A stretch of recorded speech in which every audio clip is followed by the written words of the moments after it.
사사기 8장 22절부터 28절까지의 말씀을 한 절씩 교독하고 마지막 절을 함께 읽겠습니다.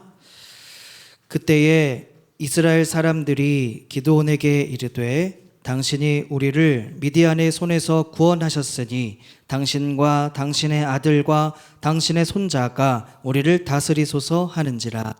기드온이 그들에게 이르되 내가 너희를 다스리지 아니하겠고 나의 아들도 너희를 다스리지 아니할 것이요 여호와께서 너희를 다스리시리라 하니라. 기드온이 또 그들에게 이르되 내가 너희에게 요청할 일이 있으니 너희는 각기 탈취한 귀고리를 내게 줄지니라 하였으니 이는 그들이 이스마엘 사람들이므로 금 귀고리가 있었음이라. 무리가 대답하되 우리가 즐거이 드리리이다 하고 겉옷을 펴고 각기 탈취한 귀고리를 그 가운데에 던지니 기드온이 요청한 금 귀고리의 무게가 금 1700세겔이요 그 외에 또 초승달 장식들과 폐물과 미디안 왕들이 입었던 자색 의복과 또 그 외에 그들의 낙타목에 둘렀던 사슬이 있었더라. 기드온이 그 금으로 에봇 하나를 만들어 자기의 성읍 오브라에 두었더니 온 이스라엘이 그것을 음란하게 위함으로 그것이 기드온과 그의 집에 올무가 되니라. 함께 하겠습니다. 미디안이 이스라엘 자손 앞에 복종하여 다시는 그 머리를 들지 못하였으므로 기드온이 사는 40년 동안 그 땅이 평온하였더라. 아멘. 우리 옆에 계신 분들과 축복하며 사랑의 인사를 나누기를 원합니다. 사랑하고 축복합니다. 사랑하고 축복합니다. 아멘. 예. 저는 오늘 말씀의 제목을 열심보다 중요한 것이라는 걸로 잡아봤습니다. 열심보다 중요한 것. 오늘 본문은 사사 이 기드온 들어보셨죠? 사사 기드온의 마지막 행적과 또 당시의 모습들이 기록되어 있습니다. 6장부터 이제 7장 그리고 8장 이렇게 또 기드온의 내용들이 등장을 하는데요.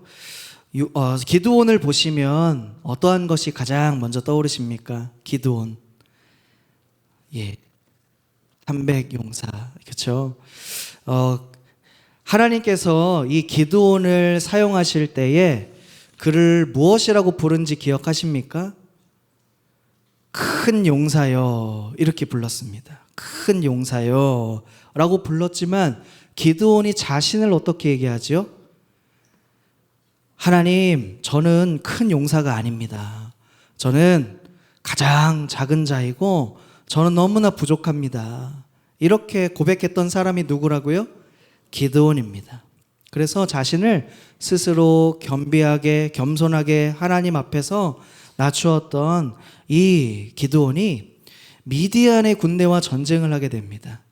미디안의 군대를 만나서 이제 전투를 앞에 두고 있었는데 미디안의 군대의 숫자가 얼마나 봤더니 13만 5천 명이에요. 그 당시에 이스라엘 군사의 숫자는 얼마나 됐을까요? 네, 다 합해도 한 2, 3만 정도 숫자였습니다. 그런데 하나님이 기드온을 부르시고 어떻게 말씀하셨죠? 아직도 병력이 많다 이렇게 말씀하셨죠. 그래서 하나님께서 이 기드온이 병력을 점점점 줄여나갑니다. 그리고 남은 숫자가 세어보니까 몇 명이죠? 300명입니다. 그래서 13만 5천 명을 300명으로 무찌르는 놀라운 일을 경험하게 되는데요. 하나님은 이 일을 통해서 무엇을 알게 하시고자 하십니까? 진정한 능력이 누구로부터 나온다는 것입니까? 하나님께 있다는 것이죠. 진정한 능력과 진정한 도움은 군대의 숫자에 있는 것이 아니라 무기에 있는 것이 아니라 하나님께서 함께 하심에 있음을 알게 하셨습니다. 이것이 하나님이 그 사랑하시는 백성을 향한 하나님의 계획과 하나님의 은혜였다는 사실이죠. 하나님을 기드온이 만났지요. 만나고 부름을 받고 또 하나님의 이러한 승리를 경험했습니다. 그래서 기드온은 하나님께 영광을 돌리고자 했습니다. 하나님께 나아가 이 승리를 감사하며 하나님께 영광을 돌리기를 원했습니다. 그런데 오늘 본문에 보면 선뜻 이해되지 않는 장면들이 등장을 합니다. 먼저 살펴볼 것은 이 미디안과의 전쟁이 모두 끝나고 이 이스라엘 백성은 기드온을 향하여 이렇게 말을 하는데요. 22절 말씀 한번 같이 읽어보겠습니다. 그때에 이스라엘 사람들이 기드온에게 이르되 당신이 우리를 미디안의 손에서 구원하셨으니 당신과 당신의 아들과 당신의 손자가 우리를 다스리소서 하는지라. 이 말은 무슨 말입니까?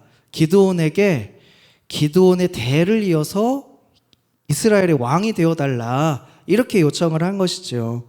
지금 이스라엘 민족은 지금 기드온과 함께 하셔서 마치 불가능할 것 같은, 어떻게 그 놀라운 전투를 승리하게 하시는 그 하나님을 바라보아야 했는데 바라보지 못하고 지금 누구만 바라보고 있습니까? 기드온을 바라보고 있는 것이죠. 이런 백성들의 모습을 기드온이 어떻게 하고 있을까요? 기드온이 신앙 안에서 그들을 바로잡는 모습을 보게 됩니다. 23절의 말씀 제가 읽어드리겠습니다. 기드온이 그들에게 이르되 내가 너희를 다스리지 아니하겠고 나의 아들도 너희를 다스리지 아니할 것이요 여호와께서 너희를 다스리시리니라 하니라. 아멘이십니까? 아멘. 지금 이스라엘이 찬양하면서 자신들을 다스릴 것을 간구해야 하는 존재가 누굽니까? 기드온이 아닙니다. 누구시죠? 하나님이십니다. 이처럼 지금 승리에 대하여 잘못된 해석을 하고 있는 이스라엘 백성이 올바른 생각을 가질 수 있도록 기드온이 말씀으로 가르치고 있는 것입니다. 나를 섬기지 말고 하나님을 섬기라. 하나님께서 하셨다. 하나님께서 너희를 다스릴 것이다. 이렇게 지금 증거하고 있는 것이에요. 그런데 여기까지 보면은 참 훌륭합니다. 그렇죠? 기드온의 믿음이 얼마나 훌륭한지를 알 수 있는 모습이기도 해요. 그런데 갑자기 알 수 없는 요청을 합니다. 24절에 보니까 기드온이 또 그들에게 이르되 내가 너희에게 요청할 일이 있으니 너희는 각기 탈취한 귀고리를 내게 줄지니라. 이는 그들이 이스마엘 사람이므로 금 귀고리가 있었다라고 말씀하고 있습니다. 전쟁에서 승리하며 이 전쟁의 승리를 통하여 취하게 된 이 전리품을 지금 자신에게 달라고 하는 것입니다. 갑자기 기드온이 왜 이렇게 말했을까요? 그 이유는요, 뒤에 등장하게 됩니다. 25절, 26절을 보니까 무리가 어떻게 대답합니까? 우리가 즐거이 드리겠습니다 라고 먼저 이야기를 합니다. 그리고 겉옷을 펴고 각기 탈취한 귀고리 가운데 기드온이 요청한 그 금 귀고리의 무게를 다 재보니까 1700세겔이었다. 그리고 그뿐만이 아니라 많은 폐물과 의복들과 또 낙타목에 둘렀던 그 사슬들, 그것들도 있었다라고 하는 거예요. 아마도 어차피 자신들이 이 왕으로 세우려고 했던 기드온의 요청이었지 않습니까? 기드온의 요구이지 않았습니까? 그랬던지 이스라엘 백성들이 자신이 탈취한 전리품 전부를 다 내어놓습니다. 1700세겔이라고 하는 건 무게로 재보니까 약 금 20kg 정도 된다고 해요. 20kg. 많은 양이죠. 기드온이 이렇게 금을 모아달라고 요청한 이유가 뒤이어서 나타납니다. 27절 상반절을 보니까 기드온이 그 금으로 에봇 하나를 만들어 라고 말씀하고 있습니다. 금으로 무엇을 만들었습니까? 에봇을 만들었습니다. 기드온이 이것을 모아서 달라고 요청했던 이유는 바로 맞습니다. 에봇을 만들기 위함이에요. 그런데 에봇이 무엇입니까? 에봇은 대제사장이 입는 옷이에요. 특별히 하나님의 뜻을 구할 때, 하나님의 뜻을 구할 때에 이 대제사장이 이 옷을 입고 우림과 둠밈으로 판결을 구하는 거예요. 응답을 구하는 거예요. 제사장도 아닌 그럼 기드온이 왜 에봇을 제작했을까요? 27절입니다. 27절을 우리 한번 같이 읽어보겠습니다. 기드온이 그 금으로 에봇 하나를 만들어 자기의 성읍 오브라에 두었더니 온 이스라엘이 그것을 음란하게 위함으로 그것이 기드온과 그의 집에 올무가 되니라. 기드온이 이런 올무가 될 것이라고, 음란하게 섬길 거라고 예상했을까요? 못했을까요? 아마도 예상하지 못했을 것입니다. 기드온이 에봇을 제작한 이 이유에 대해서 여러 가지 의견이 있습니다. 말씀에 나온 이 결과적인 것만 지금 우리가 보긴 하는데요. 학자마다 왜 그렇게 에봇을 만들었는가에 대한 다양한 해석이 있는데, 첫 번째는 아마도 기드온이 겉과 속이 좀 달랐을 것이다, 이렇게 얘기를 하는 거예요. 그래서 백성들 앞에서는 왕의 자리를 내가 겸손하게 거절했지만 실제로는 백성을 다스리고 싶었다는 게 그의 마음 가운데 있었다는 거예요. 그래서 에봇을 만들어서 자신의 권위를 세워보자고 했던 것이지요.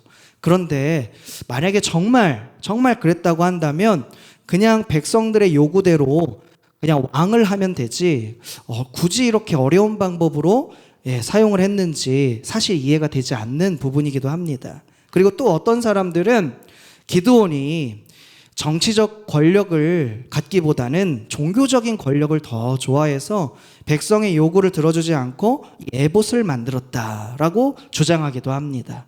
그런데 생각해 보십시오. 지금 기드온은요, 레위인이 아닙니다. 제사장 가문이 아니에요. 그러니까 제사장이 될 수가 없습니다. 그리고 원래 에봇은 어디 있어야 합니까? 에봇은 하나님의 성막 실로에 지금 있다는 거예요. 제사장이 하나님의 뜻을 받아서 기드온을 따로 이렇게 찾아오고 만나지 않는 이상 기드온이 하나님의 뜻을 구할 때는 반드시 그곳으로 갔어야만 합니다. 그래서 어떤 학자는 이제 사사로서의 직무를 감당해야 할 이 기드온이 이 실로까지 가지 않고 자기가 사는 곳에서, 가까운 곳에서 하나님의 뜻을 얻기 위하여 이 에봇을 만들어서 자기의 성읍에 두었다, 이렇게 주장하기도 합니다. 그런데 생각해 보시면 기드온이 부르심을 받고 전쟁을 하는 그 모든 과정, 그 속에서 사실 에봇과 그 전쟁과는 그와는 상관이 없었습니다. 그래서 하나님의 응답을 받고 그 뜻을 확인했어요. 모든 주장이 마치 일리 있는 것처럼 보이지만 때로는 좀 무리한 해석일 것처럼 보이기도 합니다. 저는 이 말씀을 가지고 이렇게 연결해서 해석해야 된다고 생각합니다. 백성들이 자신들을 다스려 달라고 부탁을 했잖아요. 그래서 백성들이 기드온에게 실제적인 우리의 왕이 되어달라 이렇게 요구했을 때 기드온은 오직 여호와께서 이스라엘을 다스릴 것을 선포하지 않았습니까? 그리고는 바로 다음에 이 백성들의 전리품을 모아서 에봇을 만들었던 것이죠. 즉, 이 백성들에게 하나님의 다스림을 선포한 다음에 그들의 전리품을 모아서 제사장이 하나님의 뜻을 물었을 때 입었던 그 에봇을 제작함으로 이 하나님의 다스림에 대한 이 선포임과 동시에 아마도 상징물을 세우게 된 것이죠. 이렇게 함으로 백성들이 기드온이 만든 이 에봇을 바라보면서 하나님의 다스리심이 무엇인지를 알게 되고 또 기억하게 될 것을 기대했다라는 것이에요. 미디안의 연합군과의 이 큰 전쟁, 그 큰 전쟁에 있어서 하나님의 뜻을 확인하고 또 확인했던 기드온이었기 때문입니다. 이 말은 그만큼 기드온이 하나님을 의지하고 또 의지하고 또 의지하기를 원했다는 것이에요. 그런 기드온이 왕이 되어달라는 이 백성들의 요청도 지금 거절했습니다. 그래서 권력의 욕심이 있었다, 종교적인 기득권이 있기를 원했다, 또 겉과 속이 다른 이 위선적인 모습, 이중성으로 에봇을 제작했다라고 보이지가 않는 것이죠. 오히려 자신의 말처럼 오직 하나님만이 이스라엘의 통치자시고 하나님의 뜻을 아는 것만이 이스라엘이 살 길임을 백성들에게 알리려고 했다는 것이 훨씬 더 맞아 보입니다. 그렇다면 이렇게 좋은 뜻으로 이 에봇을 이스라엘 백성들이 음란하게 미신적으로 섬기고 왜 기드온과 왜 기드온의 집에 올무가 되었다는 것일까요? 두 가지로 우리가 생각해 보기 원합니다. 첫 번째는 비록 기드온이 좋은 뜻으로 에봇을 제작했을지라도 기드온이 에봇을 제작한다는 것은 하나님의 말씀을 어긴 것이 되기 때문입니다.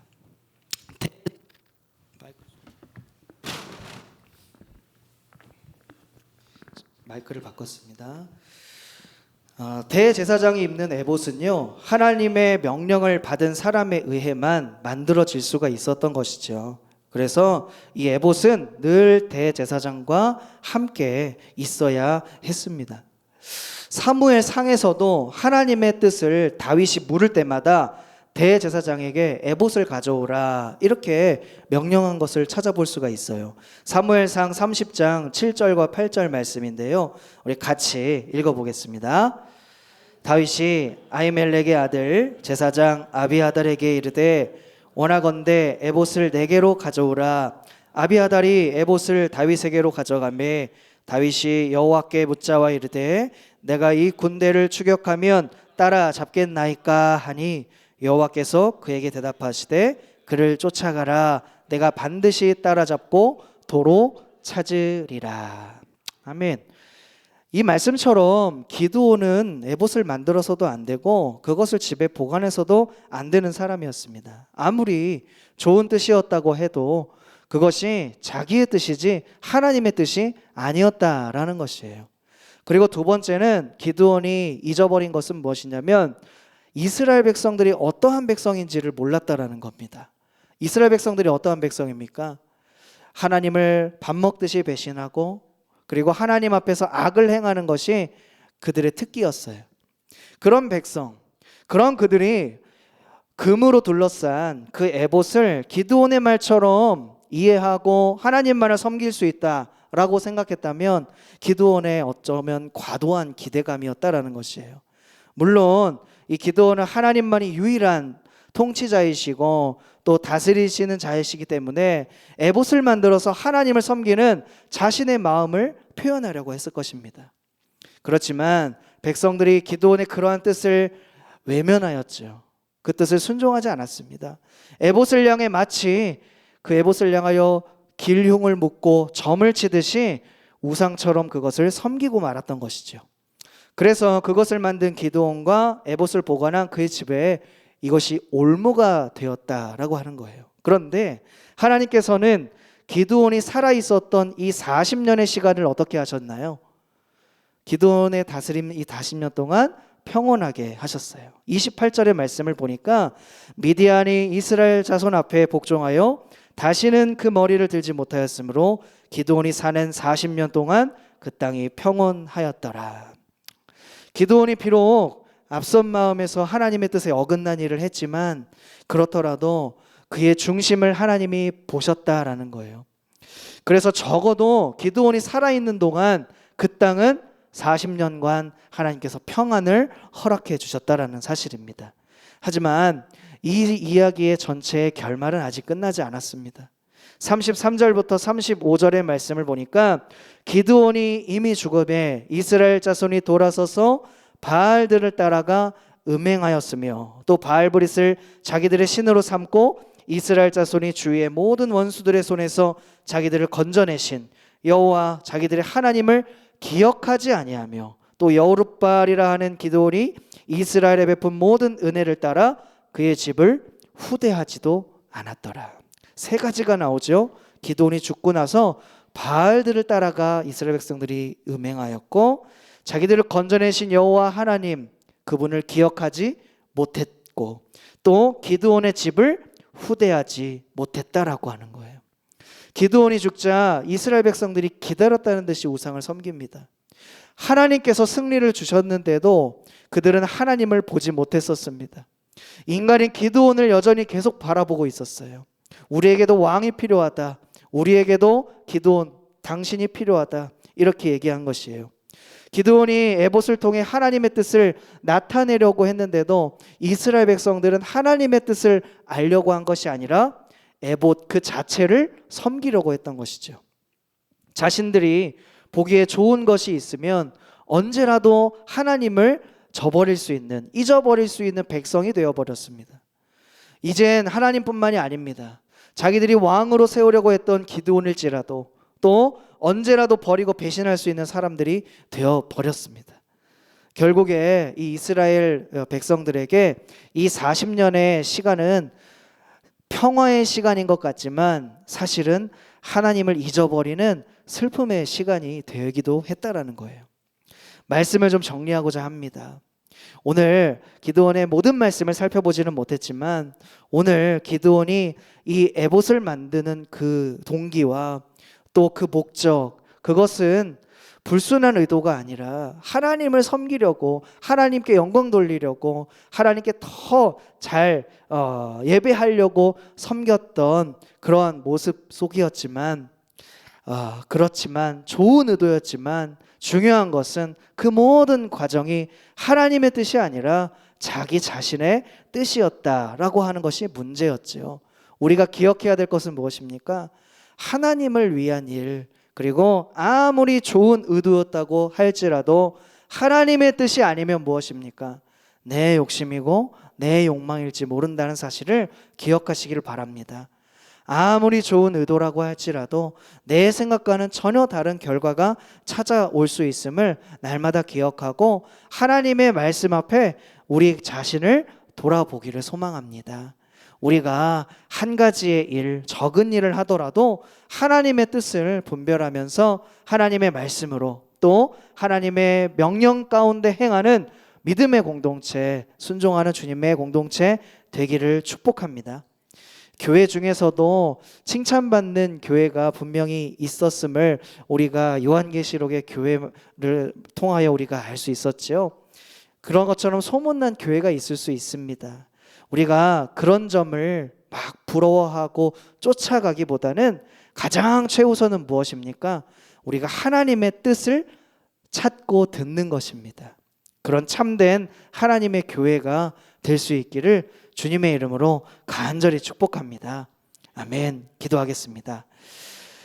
전능하신 하나님, 우리를 다스리시는 하나님, 은혜를 참으로 감사를 드립니다. 하나님, 우리가 하나님을 열심히 섬기는 것도 참 중요하지만 그보다 중요한 것은 하나님의 뜻을 먼저 구하는 것인 줄 압니다. 하나님, 주님께서 말씀하실 때에 우리가 그 부르심에 따라서 응답하게 하시고 또 그 부르심 따라서 섬기며 그 부르심 따라서 예배할 수 있는 귀한 하나님의 백성 될 수 있도록 인도하여 주시옵소서. 우리의 삶을 인도하시고 다스리실 주님의 이름을 찬양하며 예수님의 이름으로 기도드리옵나이다. 아멘.